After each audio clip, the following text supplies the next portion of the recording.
अल्लाह की बनाई इन पक्षियों की आवाजें सुनकर आप या तो हंसेंगे या डर के मारे भाग जाएंगे। नंबर 1, पीहा। इसकी आवाज को स्लो मोशन में करने पर ऐसा लगेगा जैसे कोई एम्बुलेंस या पुलिस की गाड़ी की आवाज हो।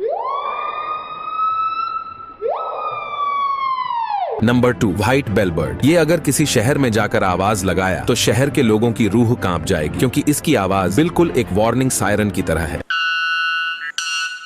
नंबर 3, कैसोवेरी, जिसकी आवाज बिल्कुल किसी रॉयल एनफील्ड जैसा है।